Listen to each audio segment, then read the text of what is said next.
We're recording now. Doing the things. Okay, so here we have. I'm just zooming in here. So here we have. Today is the 6th of the December's, and we are following up since the last class where the homework was to try as many tags as you could find. And play with them. Okay.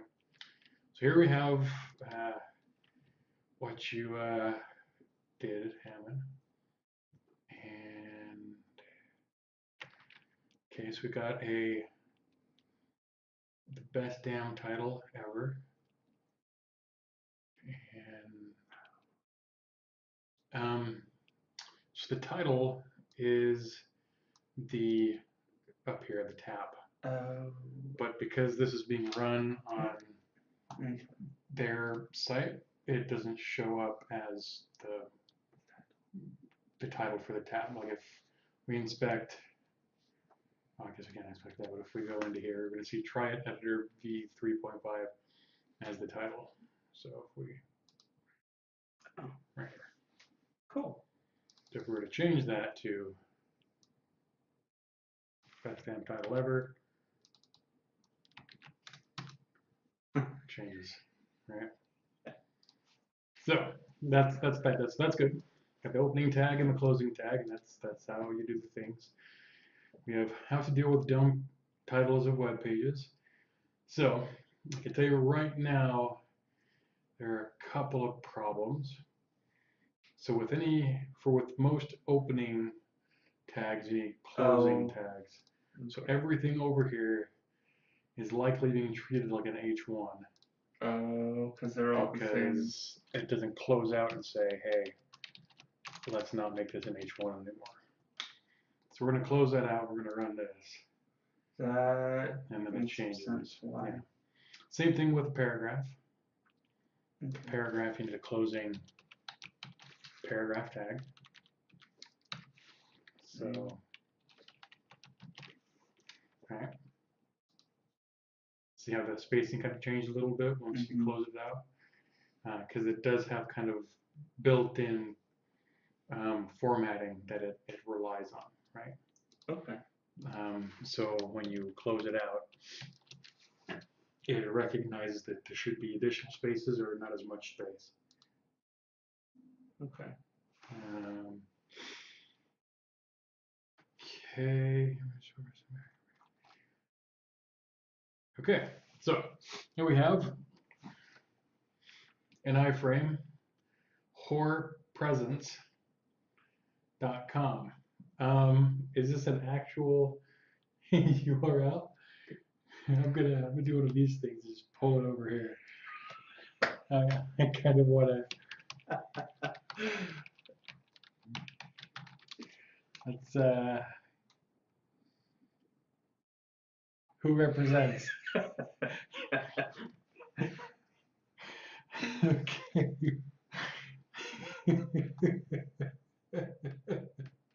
Okay.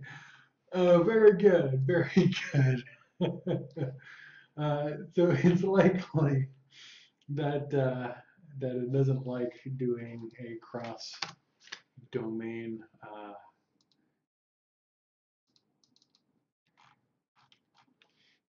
request, and that's likely why it's getting problems. It looks like the formatting is correct, and to check out the formatting, I can do this. Another one I used before. There it loads in. So you got it all right. It just didn't like the URL. That does kind of go back to a cross-domain issue that some sites have a block on. I see. With 100%, height 50 pixels, good. Closed out the iframe, wonderful. What makes Rihanna excited? Not being beaten. We have an unnumbered list with chains and whips, and that's good. And then steps to not sucking. And we have an ordered list of Just don't. It isn't too hard. And that's what she said. I was literally going to say that's what she said just now. um, okay, here we have a link with a reference to this image and how to keep an idiot busy. So I'm going to open that. This is this cat. This is his cat. This is how cat. This is to cat. This is keep cat. This is and cat. This is idiot cat. This is busy cat. This is for cat. This is 40 cat. This is seconds cat. I go back and read the third word only in each line from the start. This is how to keep an idiot busy for 40 seconds.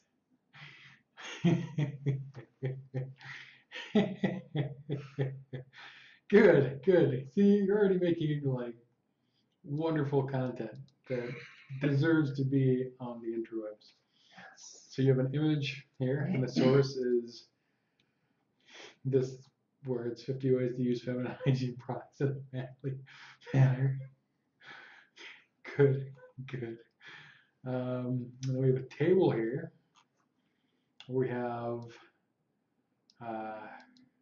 table header. So the first table row has a table header of first name, last name, and age. We have the next table row down with Jill, Smith, and 50, and then Eve Jackson, 94, and then you close out the body and you close out the HTML. Wonderful. That is it. That's for a good portion. That's HTML. Good job. Good There job. you go. We're done. So go back to get that website. I just googled websites that sound dirty but aren't. There was so when I was working at Security Metrics and tech support, there was someone had called in and they gave their email address and they spelled it out. They said it was like Cindy at, and then they went through and spelled it out. And I said, okay, I have Cindy at Family the Rapists. And she was like, no, Family Therapists. I'm like, oh, that makes a lot more sense.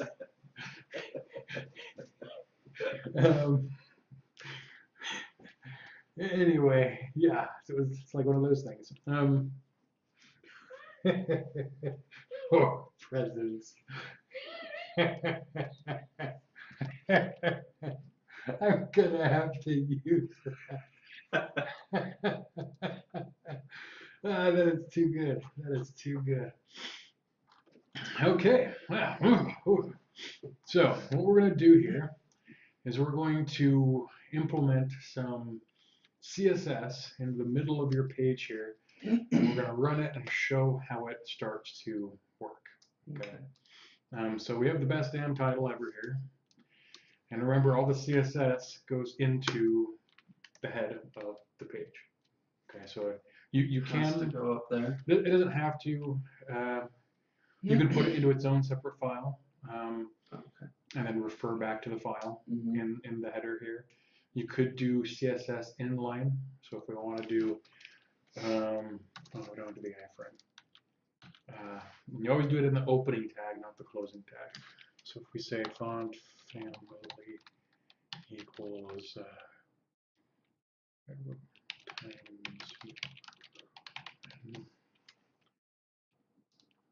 Did I do anything? No. Font families.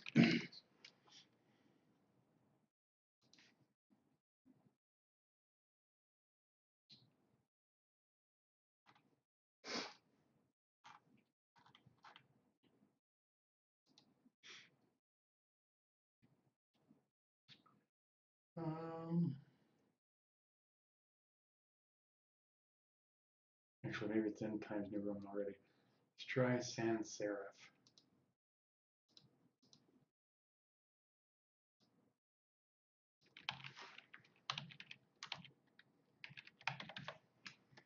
I guess folder, right?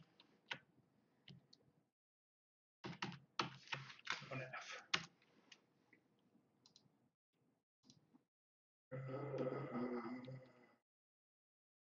Is it just a dash, not equals?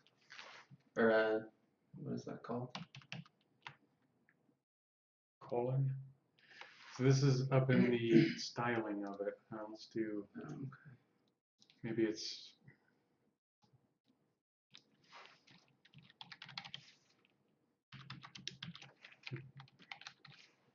is that going to be a thing? Lines.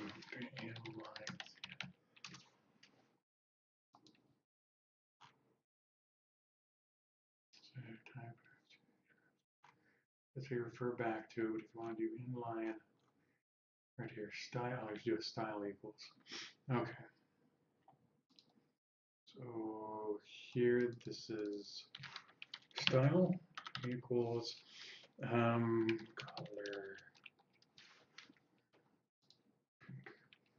Okay. Separate it by semicolons and say font family times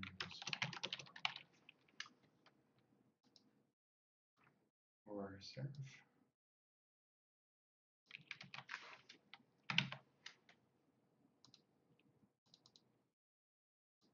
Do I have to? Anyway.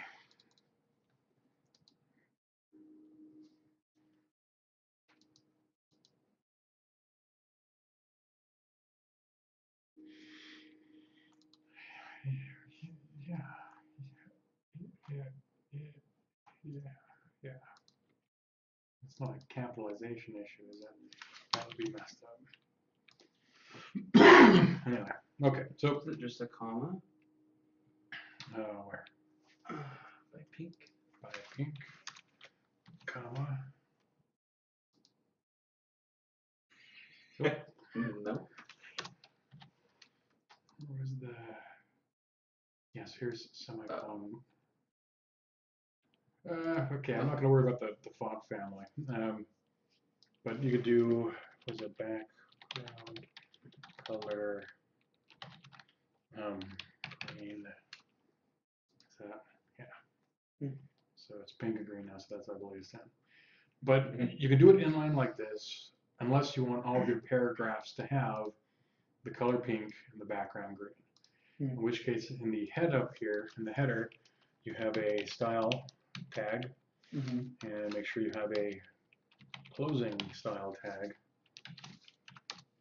And in between here, you say something like P opening curly, closing curly, and you have the individual properties, which is color, pink, background, color, green, and let me get rid of this here.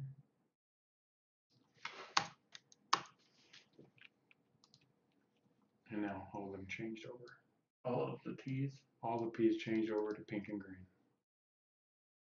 And so you can do this with all the other ones, right? So if I do link, let's do this href. Let me say A. And we're going to go, you say bold? Yep. Crap. Okay. Just. No, it's okay. It's okay. What's the links? Text. Color, align, decoration, none. Okay. Overline, line through. This is going to be bold, text transform, uppercase, lowercase, indentation. High text direct. Do I pass it? Capitalize. Or uppercase. Let's do uppercase. So text transform, uppercase, was that lowercase? Okay. Lowercase for the uppercase. Uppercase, and you have to make sure you do the semicolon at the end. That kind of says this is part of this attribute. And then let's do like a text decoration of line through. Okay. Text decoration.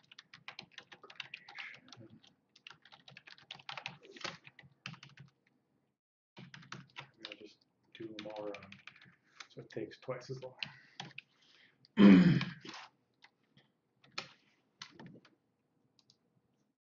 So now it's capitalized and line through, but it's still clickable as a link.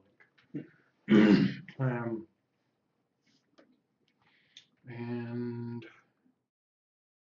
you can do something with your list items, okay? So here we have an example where we have an unlisted, or an unnumbered list, or an unordered list, and then an ordered list. But each of them have LIs in them. So if we make one for LI,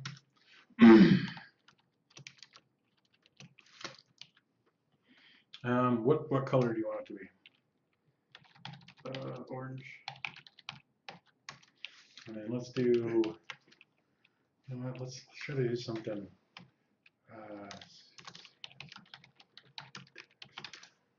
Is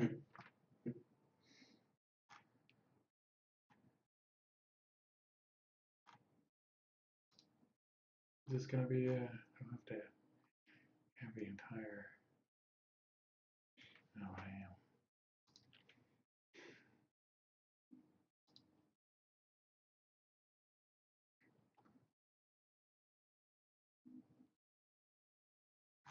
I don't want to do all that. Is it text decoration? Or is that something else? Could be. Flash, no, it's incorporating all that. CSS text declaration.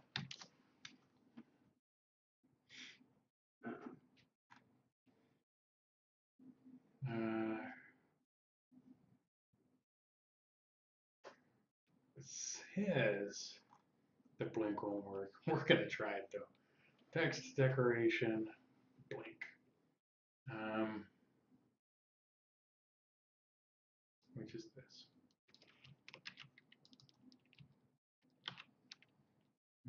Maybe. Okay, well it's not blinking.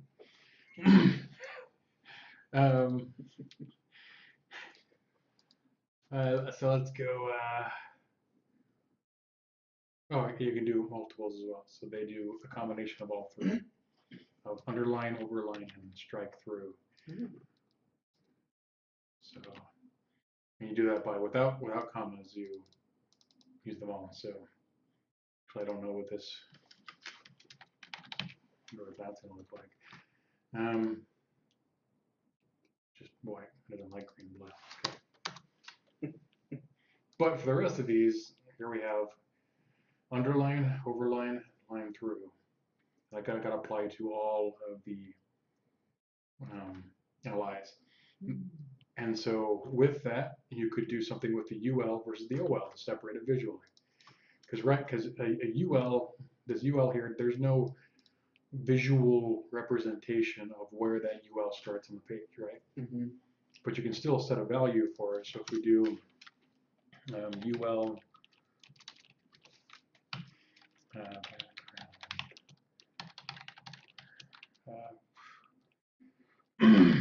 yellow, it's going to be hideous. It still lights up that portion, that element, and everything that it touches. Okay. Okay. And you can do the same thing with TDs or TH if you want your TH to be my background color is blue, and then color is red, and then you have TD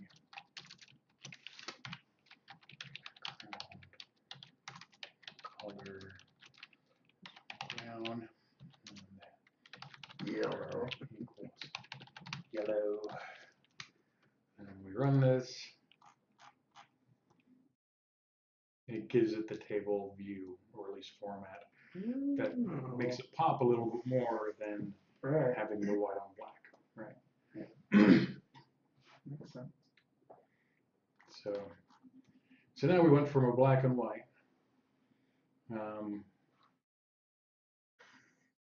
circa 1930s bathroom setup to non-segregated web page. And while this is just ugly as all get out for the prettification use of the CSS, this is not the worst designed website that I've ever seen. Okay. By a large margin. So does this kind of make sense? Yeah. Here? So the formatting is, so down here you have the, the less than, greater than sign to open the tag, and that's what you use to say which tag you want this to refer to. Now here's something else that you can do. We're gonna use one of these P's here, and I'm going to give it an ID. ID equals donkey punch. Okay. Okay. Now, if I wanted to specifically give the ID of donkey punch a value,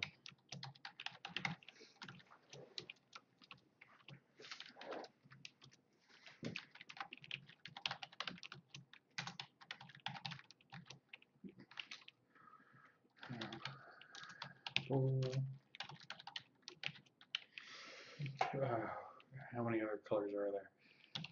Let's just go back to that one. Here, this one changed, But not the other piece. but not the other piece.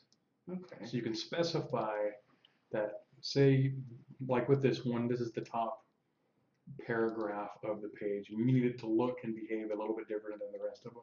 Right. You can set the values of all of them with this,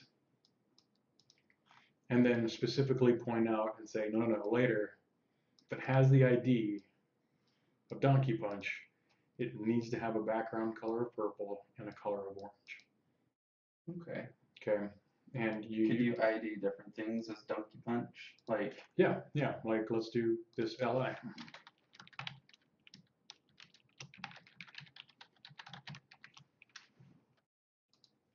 okay. Okay. And that kind of trumps the other. Yeah, and I want to say it's based off of order.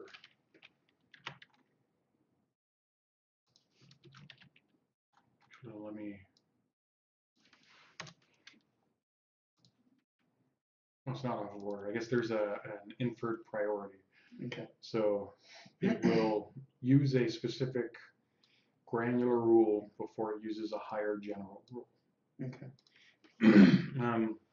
There is a way that you can tell it to use this priority over this one. I don't quite remember off the top of my head how to tell it that, though. Well, at the same time, I feel like if you have to write a code to give it priority, a good chunk of the time you could just not have it. Yeah. I mean, I'm sure there's instances where you would still keep it, but.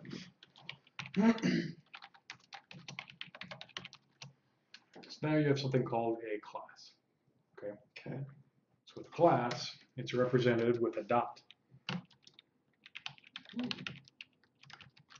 Instead of the hashtag. Instead of the hashtag for ID. And so we say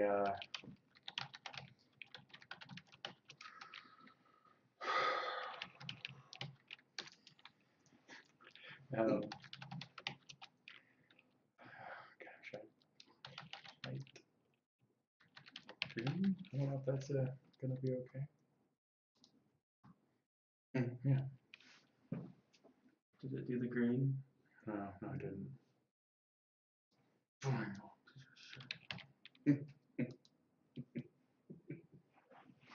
And so now we have other ways to specifically tell the page how we want it to look given certain states, right? What's the difference between class and ID for that example? Nothing? For this portion, nothing. Okay. Now let's do an ID here of donkey punch and see which one has highest priority. Donkey punch. Donkey punch.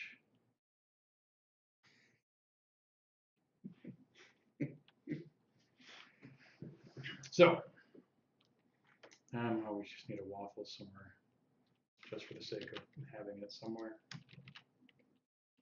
There.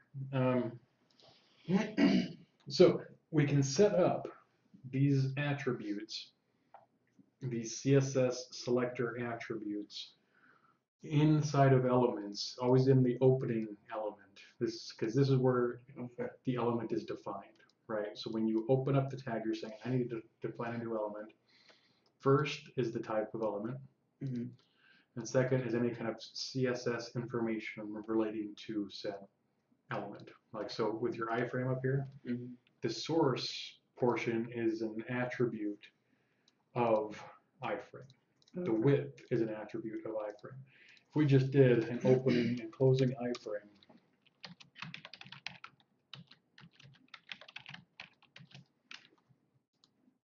which is an empty box. Mm-hmm. Right, so we didn't tell it to try and look anywhere.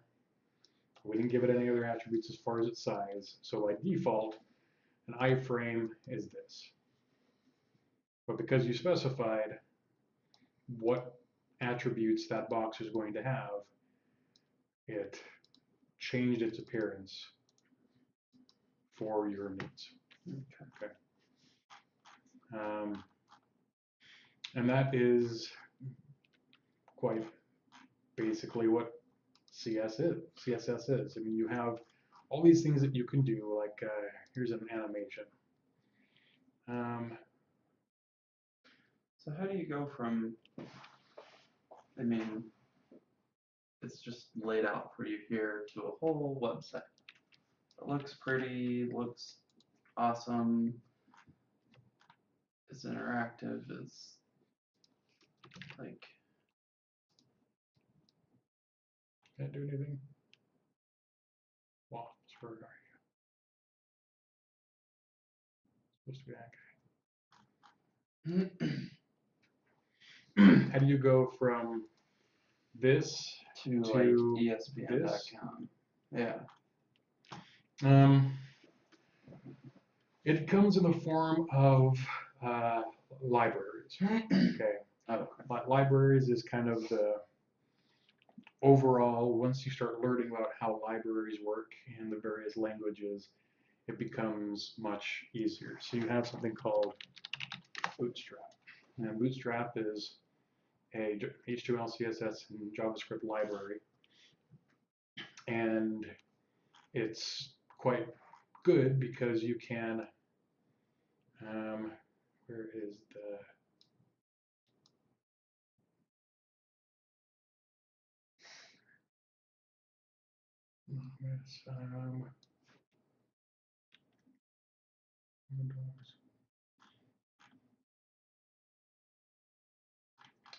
okay, let's try one of these as an example.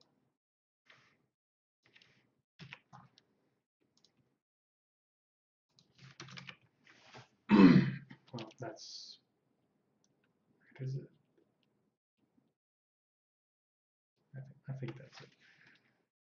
If not, I might have to move it up. Does this change anything? That did change something. It didn't. Okay, that was.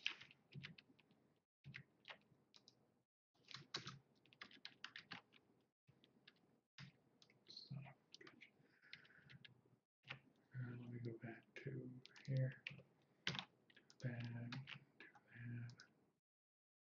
Okay, see how everything just changed? Mm-mm. No? So if I Did it get bigger? take that out. Oh. Okay. So with the library of Bootstrap, mm-hmm. CSS library of Bootstrap, once I go to the head and say, okay, I want you to link to this style sheet. Location of the style sheet is online somewhere. So if we go to this actual page, here are all the rules in CSS for, and we could probably do a CSS lint.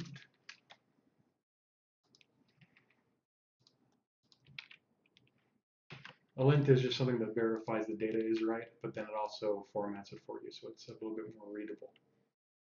Who would have thought all this crap can be done? Want for a snack? Yeah, I do. Thank you.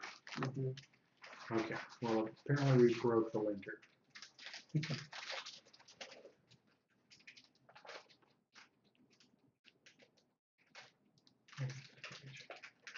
Okay, it didn't like all the stuff we gave to it. So we're going to try it again. And in the meantime, I'm going to open up this other page and look for CSS. This is going to be a. No, I don't want to do that. Don't want to install anything. Just give me one online.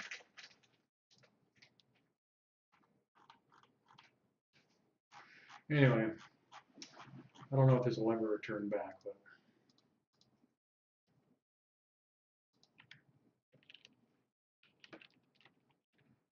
Come on.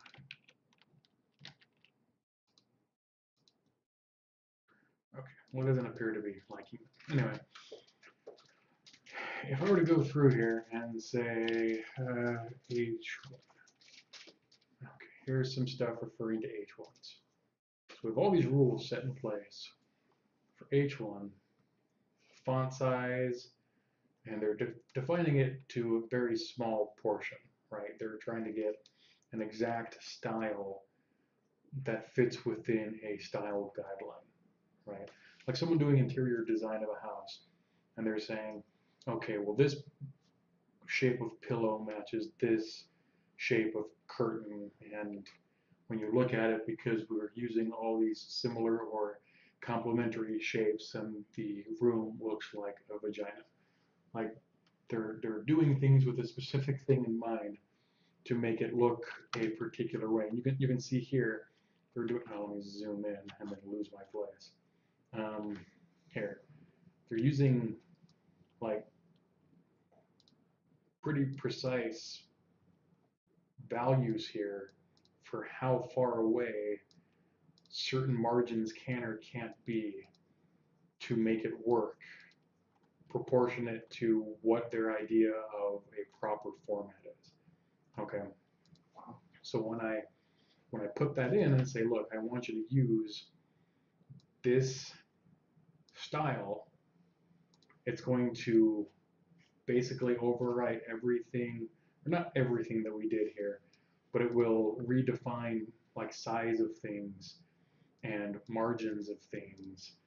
And so when I run this, we're going to go from this to a different font, different spacing, a little bit of a smoother look to it, right? The colors seem to be popping a little bit better. So if I take that off and run it, things seem a little less smooth, I guess, is the best way I can put it. That's not it. Oh gosh, that would have been bad. Do that, and then that. There, see, things kind of round out and just look a little bit. Look, you got to get rid of the lines here, right? That might be good, and that might be bad, and you might have to do some other things to tell it that you want it to do other things. But now you have this library that you can pull on, and it has these other kind of pros and cons to using said library. And that's more or less something that you kind of have to go through the documentation and start learning about and figuring out how basically it is set up. So here they say, okay, this is where you use, this is where I got that line that I pasted right here. All right, so this line is this line here. Right. JavaScript, we're not going to really worry about JavaScript right now, but they do a hello world, so we could if I were to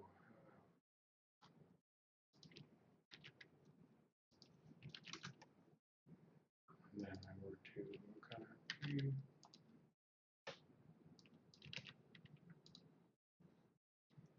this changes the, yeah, I know that looks like a ton of code for that, but there's other stuff that can go on here. So if we want to use some JavaScript stuff, it's setting us up so that we can. So I mean, even if I were to, we got script, if I got rid of that, still the same. Okay. It just makes it so we can do other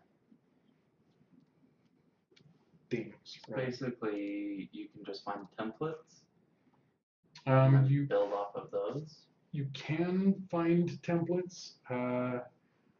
You, Or no? I mean, yeah, you can find templates, though I wouldn't necessarily recommend going out and finding a template to work off of. Like looking at the layout of things, here they're showing you that you have a container. Mm-hmm. And the container, so you have this dot container fluid for full width of the container spanning the entire width of the viewport. So basically, wherever you're looking at across the entire screen, you can use dot container fluid, which is a class, right? Because it's a dot. Dot is class. So here that you have class container fluid, which should stretch it out across the entire view. Instead of having to go in and saying width 100% and trying to define that across multiple multiple elements, it's already defined for you. You just use that.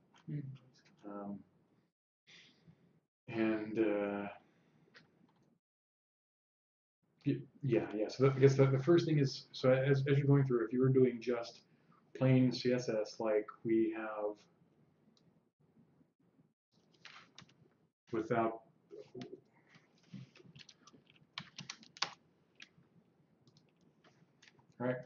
that, this would eventually become big enough, this entire style sheet here, or would end up becoming big enough that you start kind of noticing that, yeah, for all of your A's of a particular page, it's going to have the same exact format.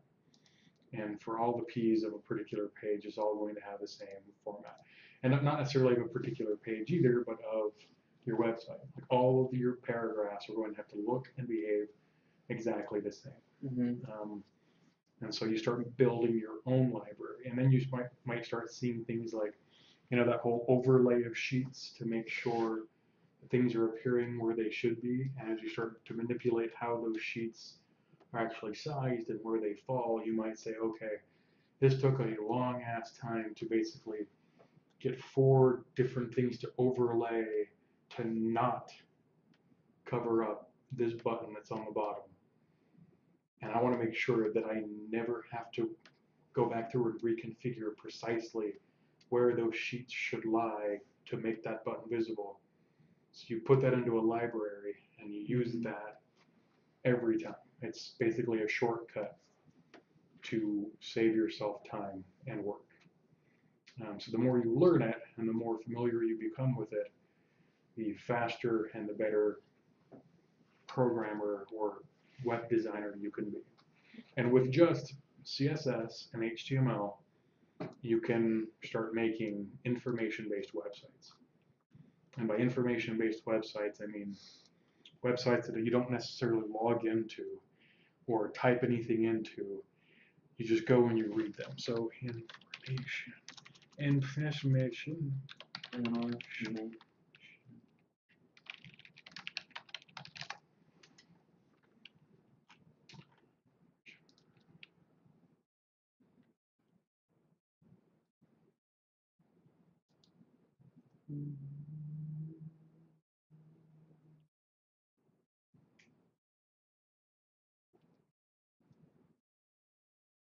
So stuff like this. Are these free? Like the information to based? make? Well, I mean, like cost your time in making them. But like to post it to the internet? No. So to get it onto online, okay, so how that works, let me. Anyway, I don't want to. No, it's applicable. I mean, we're kind of done with CSS. It's more or less right now. It's more or less the homework is going to be for you to go through the CSS reference here and make a kind of use as many of these as you care to, because there are a lot more of these than there are HTML tags. Right. And make a page, one that uses a bunch of these tags, but then two, to make a secondary page where it looks the way that you want it to. Like one of them is playing around and one of them is applying it to say, I think that this looks okay. Not great, not something I would necessarily put online, but I like that these colors go well together in my mind. And I like the way that this information lines up, and this looks like it could be presentable in some format. So that's basically the homework. But this portion here, and let me go to. How do you add columns? That's actually part of the libraries. So in Bootstrap, you can say, I think in Bootstrap you have a maximum of 12 columns across the view, but you can merge them together by just saying, like, this column has a value of 3, and this column has a value of 4, and this column has a value of 5, and together 5 plus 4 plus 3 is 12, and that comes up to the entire size. Or you can do 12 individual columns where the size is 1, and then you have a bunch of little. And as you do that, and you type information in, it'll just wrap the text around that one column as you go all the way down. I'm trying to. Where's the.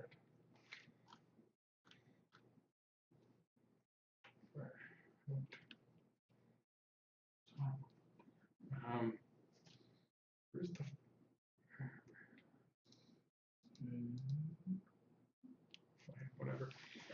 Okay, so. The question was, okay, so you make your website, right? And it's all pretty, and you're running it locally, and you can go to your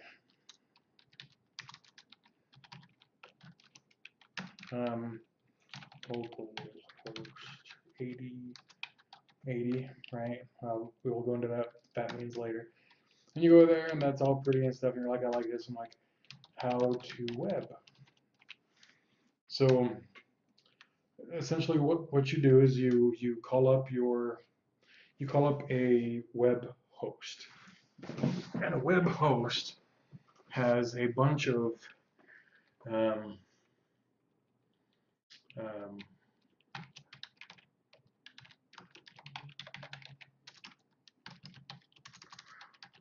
internet traffic goes into the web host. Now the other side comes requested content, right? And as web host here, they kind of specifically govern what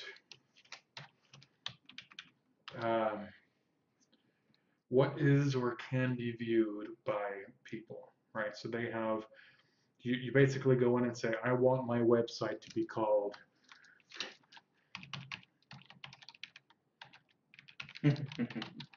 I want my website to be called this.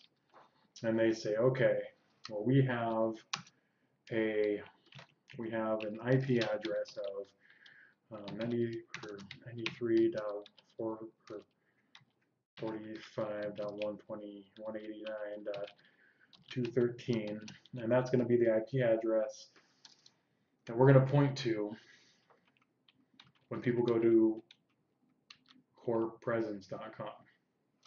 Because when you send out like when I go to google.com, what's happening is that when I hit enter, this signal is going to go out into the internet. And it's going to go through a bunch of web hosts.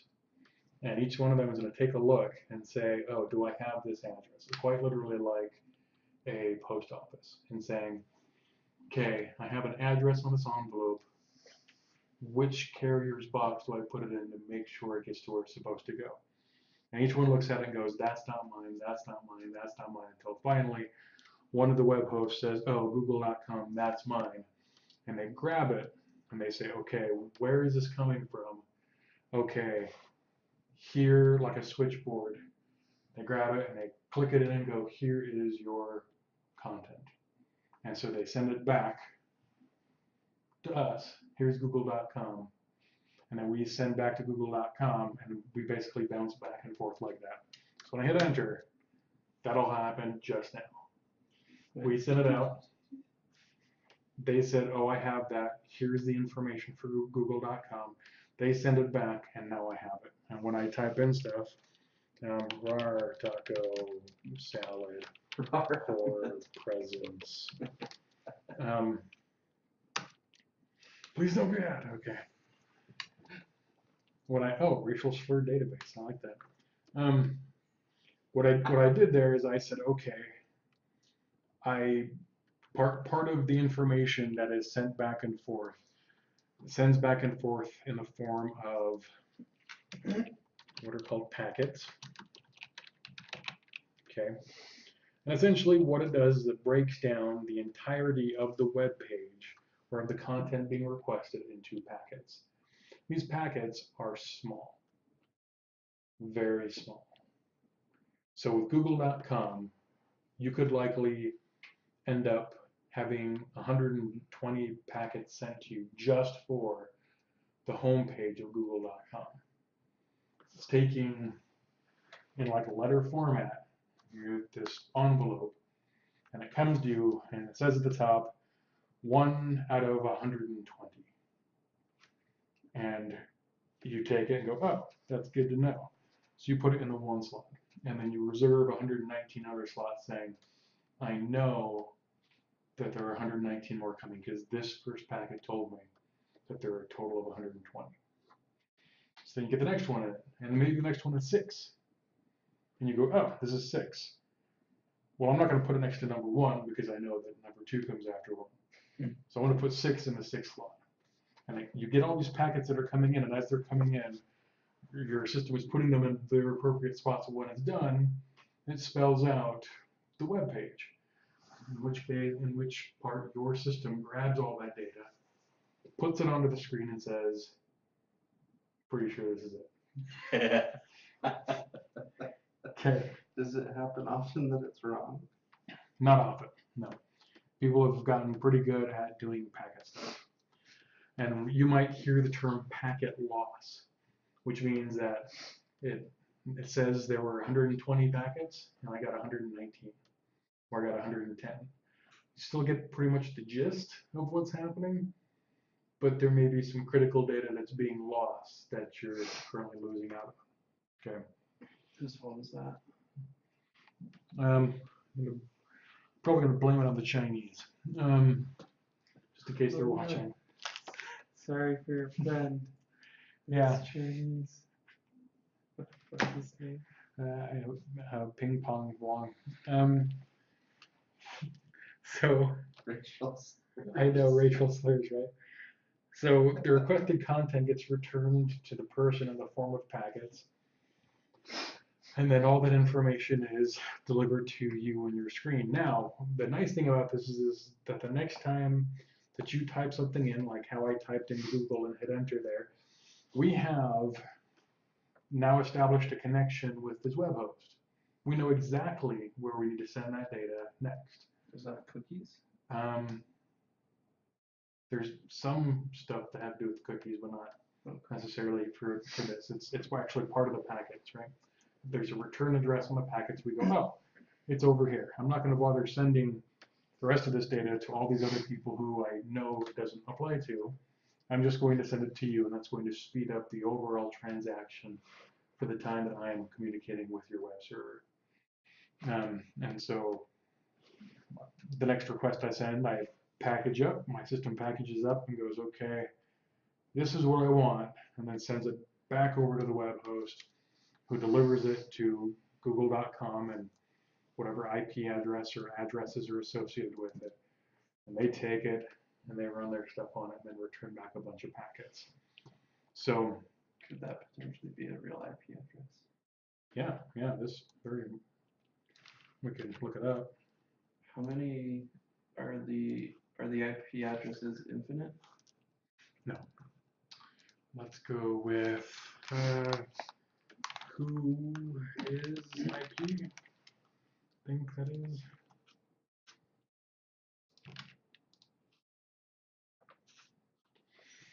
Okay, this is a write database query service. Access denied for, oh man, your host. Good access querying. What the hell? I'm gonna check something real quick. Oh,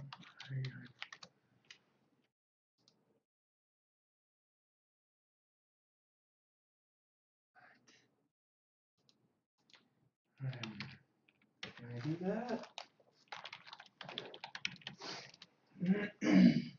well, you're gonna have the same IP as me on this network. Oh. Yeah. So here's my IP address.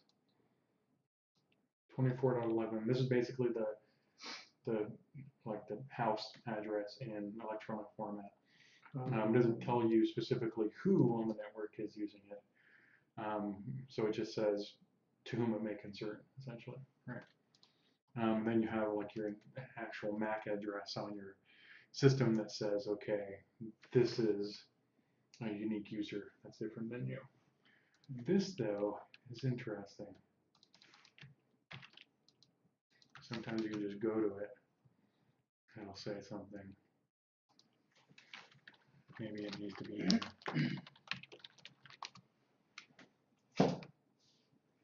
Right now, it could be pinging like some CIA IP address and they're going to freak the hell out, which would be funny. Oh, okay. So this IP address is this website. So I put it into this website. This website went and looked it up, and it returned back and said, this is a database query service for ripe.net. So if I go to ripe.net, this is them. But if I do IP lookup and I type in, oh, it's asking for an IP there.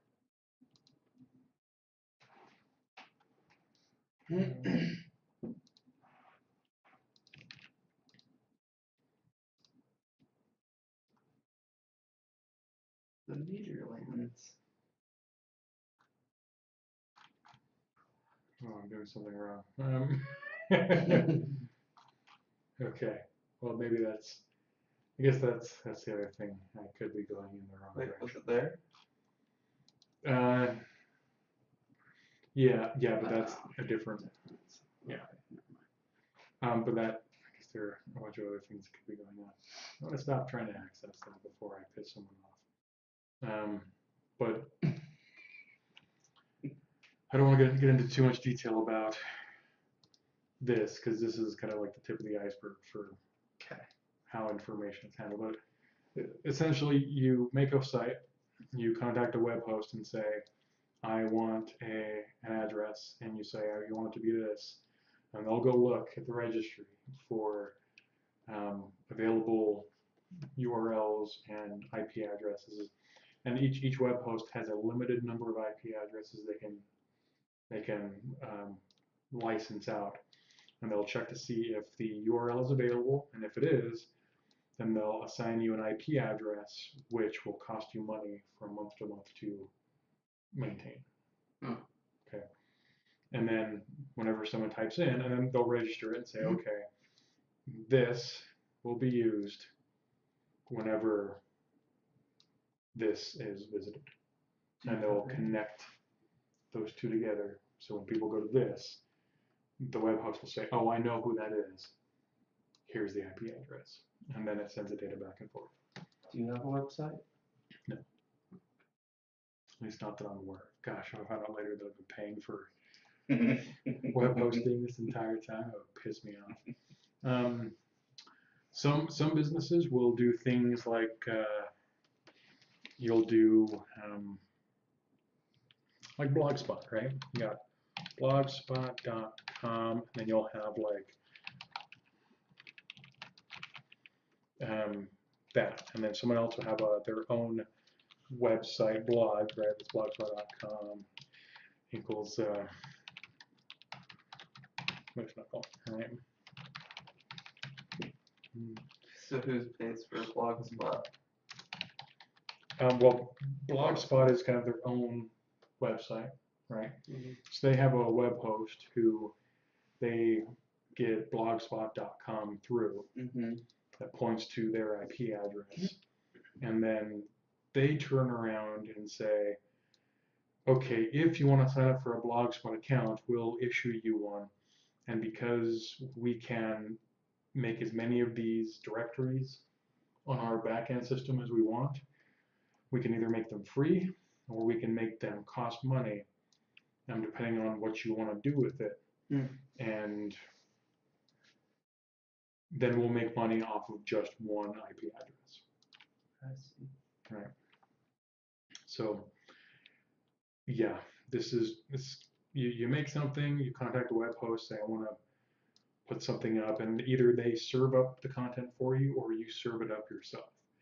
And there's a difference between that, right? So if I set up my own server, and it's not like what you might imagine a server to be, I could set up a server on this system right here, and it would serve up content whenever someone hits a particular, and we'll go into all that stuff because that gets into firewall rules and stuff. But it's essentially you decide, do you want to serve it up or do you want the web host to serve it up? And the web host can stand up a web server, and you send them your code, and then they serve it up for you.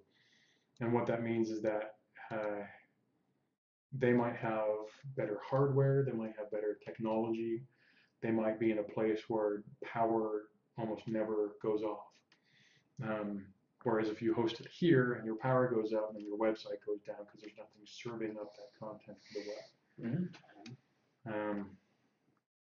So who's serving it up matters, and also is a factor when it comes to hosting websites. If they host it for you, as far as serving up the data, it costs more. If you just need the web host to register the website to point to your IP address, that's a little bit different. I want to say that if you use like your home IP, you might be able to contact your internet service provider. So if we have Comcast, then I would call Comcast and say, I want you to redirect traffic to this IP if someone types in whorepresence.com. And they take a look and go, okay, well, that URL is being used by Donald Trump. So we have other things like www.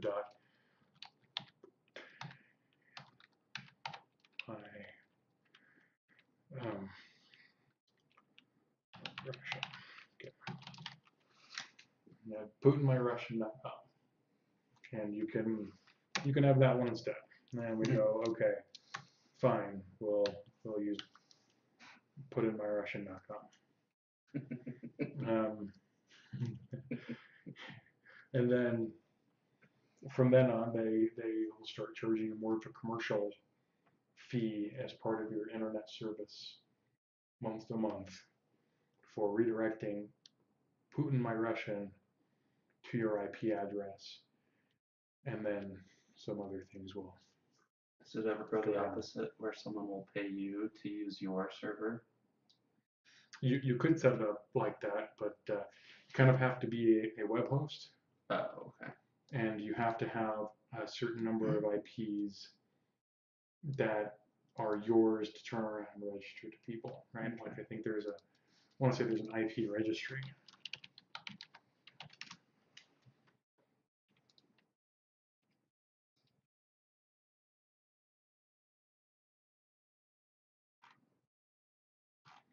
Well, there is. Right now, Comcast isn't earning their dollar. But yeah, there's IP addresses for 60,000 licensed organizations.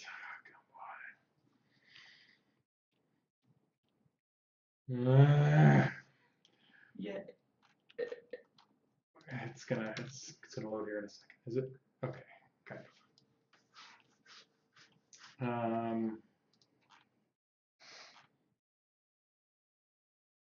Which your organization receiver admin login. That's not what we want. Publishers harvest and validated ranges.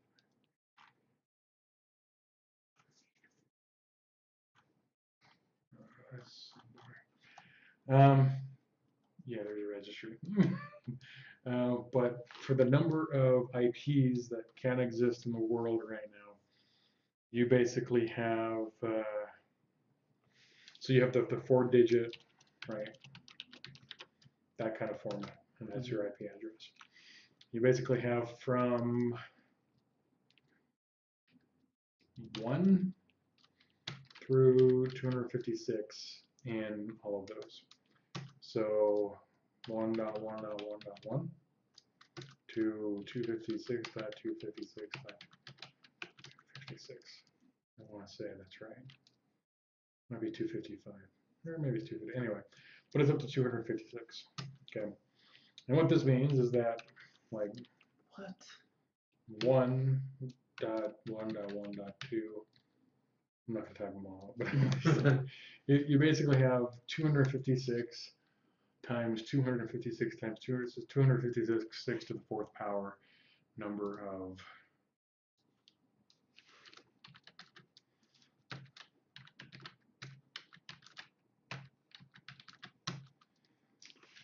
so we have 4,294,967.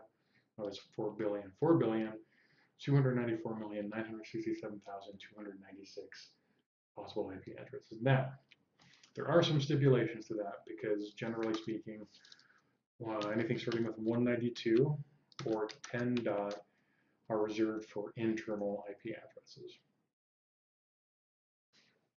So if I go to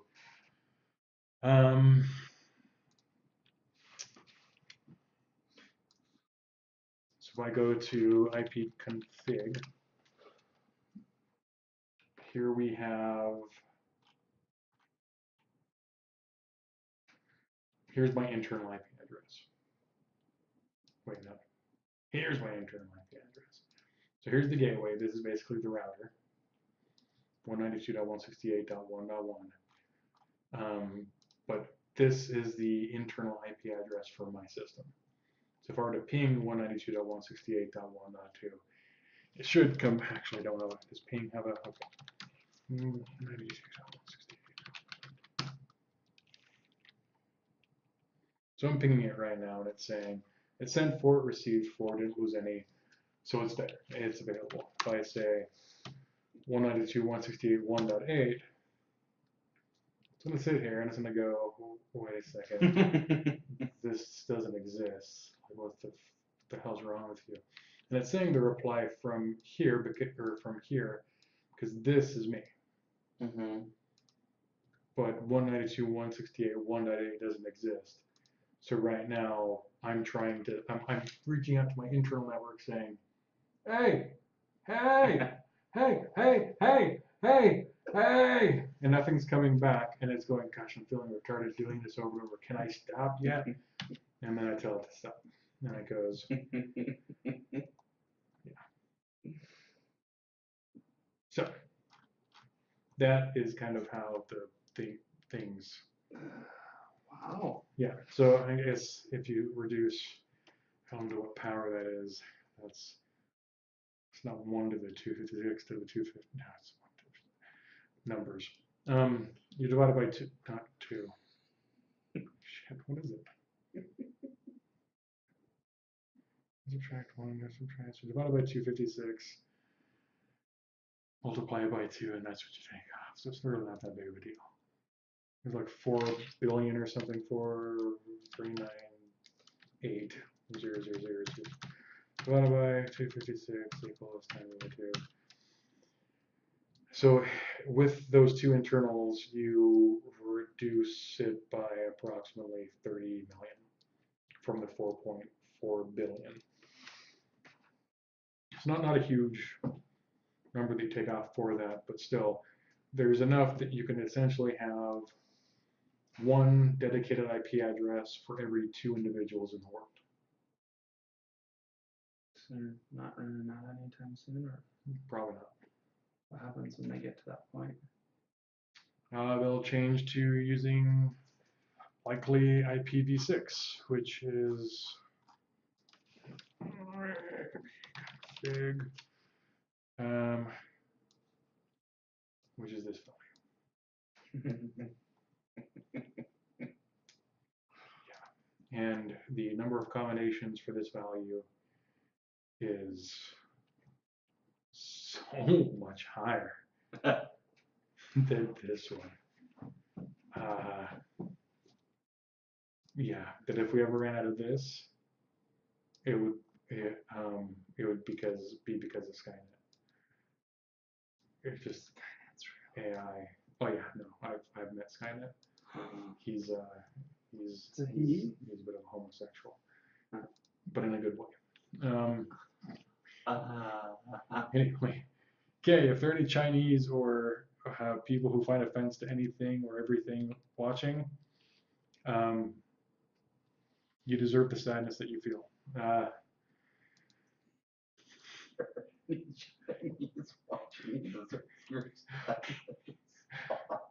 Okay, so that is that is CSS.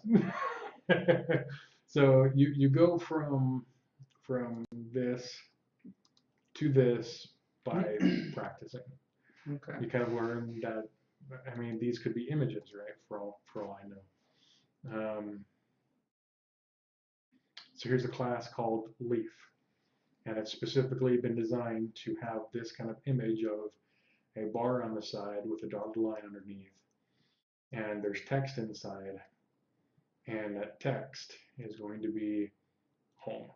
Right? So if I change this to rar, and it changes it to rar. But it's a different design and a different template for this button, and they call it over and over and over again with the LI, I'm guessing. And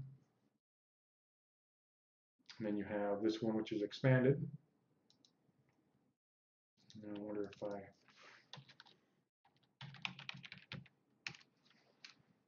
there, see how I had the value of expanded before? Mm-hmm. Now I have changed it to collapsed. It doesn't actually collapse or accordion this back in, but the color of the tab has changed.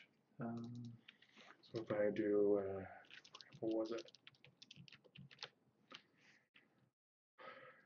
Totally forgot what the word was. Expanded.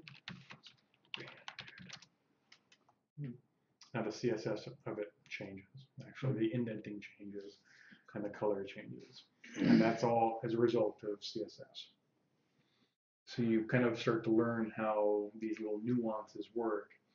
And then when you start folding over the layers, the pages, you get something that starts looking more like this and less like this. I don't see anything wrong with that page.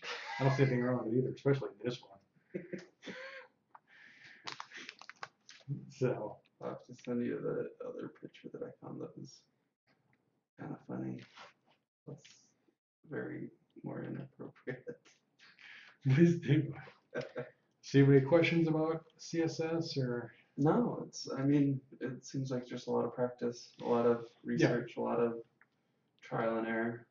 And that really is what it is. So for the homework for the week,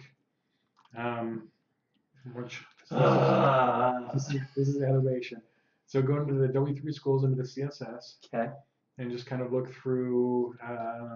Well, if you want to read through, actually, syntax is important. How-to is basically going to go over what we did with inline versus in a file. I'd say worry about just doing it in the header, in the style like we did here. Yeah. And then for the rest of this, these are, so this is font color, background and background colors, borders, margins, padding. Kind of go down through here and play around with them. You don't necessarily have to do them all, but get kind of comfortable or familiar with being able to do this. And then actually use, hey, don't worry about CSS3, just CSS. And then make another website like this one for another HTML page and introduce CSS in a manner that you would like to have done. And if there's a particular thing that you're trying to have it do, like say you want this here, then you want this color here to kind of round out on the edges so that it's not a square, and you want to know how to do that and you haven't been able to find out how to do it in CSS, then we'll address those and try to figure them out during our next lesson. Okay. Sound good? I like it. Cool. Well, thanks to everyone who's still watching, even if you're Chinese or have a different sexual orientation than me, or a lot of people. Keep watching. Go ahead and hit that thumbs down, and don't subscribe because I really don't want you to know the next time that I post a video. Okay, bye. Oh, push